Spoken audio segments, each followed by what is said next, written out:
నిన్న జరిగిన triangle love story గురించి మనతో మాట్లాడేందుకు సిఐ రాజేంద్ర గారు. సార్ నిన్న లవ్ స్టోరీ ఏం చెప్తారు సార్? అవునండి, నిన్న 11 గంటలకు చనిపోయిన అమ్మాయి ఇంకొక అమ్మాయి, ఇద్దరు అమ్మాయిలు కూడా ఫ్రెండ్స్ లాగా వాళ్ళు ఆర్టీ ఆఫీస్ లేకపోయి సూపర్ వాస్మాల్ తాగి అపస్మారక స్థితిలో ఉంటే వాళ్ళని ఇమ్మీడియట్గా ప్రజలు ఇక్కడ హాస్పిటల్లో చేర్చినారు. ఒక అమ్మాయి బోయే శారదా అనే అమ్మాయి చనిపోయింది.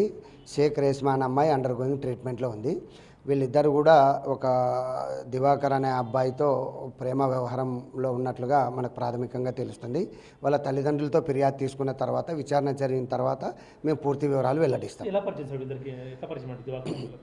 ఆ దివాకర్ వాళ్ళ చెల్లెల నుంచి ఈ బోయే శారదా అమ్మాయి పరిచయము, అంతకుముందే వాళ్ళ ఊరు అమ్మాయి కాబట్టి షేక్ రేస్మా పరిచయం.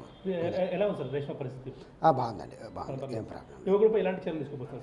మేము వాళ్ళ ఫిర్యాదు ఇస్తారండి. వాళ్ళ చనిపోయిన మృతురాలు వాళ్ళ తల్లిదండ్రులు ఫిర్యాదు ఇస్తున్నారు. వాళ్ళకు కూడా కొన్ని విషయాలు తెలిసినాయి.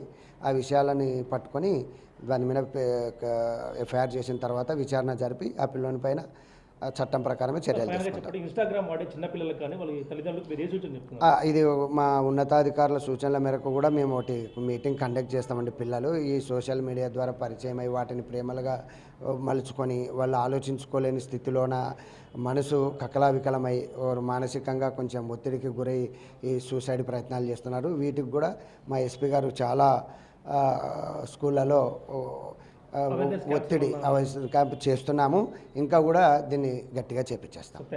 చూస్తున్నమైతే స్కూళ్ళల్లో కానీ కాలేజీల్లో కానీ అవేర్నెస్ క్యాంపుల ద్వారా ఇన్స్టాగ్రామ్ అయితే వలలు ఇస్తున్నారో అట్లా ప్రేమలన్నీ కూడా తగ్గించేందుకు ఏదైతే పిల్లలు చెడిపోతున్నారో వాటి సంస్కారం మంచి మార్గంలో పెట్టేందుకు కూడా సోషల్ అవేర్నెస్ క్యాంపులు కూడా పెడుతున్నామంటూ సీఏ గారు చెప్తున్న పరిస్థితి ఉంది. అయితే నిన్న విషయంలో కూడా ఇదే విషయం జరిగినట్టు కూడా చెప్తున్న పరిస్థితి. ఏదైతే నిన్న ఇద్దరు యువతులు రేష్మా మరియు మరొక యువతి చనిపోయి బోయే శారదా చనిపోయిందో ఆ ఇద్దరు కూడా చెల్లెల ద్వారా ఒక ఆమె ఫ్రెండ్ మరొకరు సేమ్ విలేజ్ కావడంతో వారిద్దరు కూడా పరిచయం అయ్యి ఇన్స్టాగ్రామ్ ద్వారా పరిచయం అయ్యి ప్రాణాల మీద తెచ్చుకున్నారు. ఒకరు ప్రాణాల పోయి ఉంటే మరొకరు ప్రాణాల మీదకి సంఘటనలో కొట్టుమిట్టాడుతున్నారు. మరి యువకుడు కూడా కటకడల పాలై ఉన్నాడు.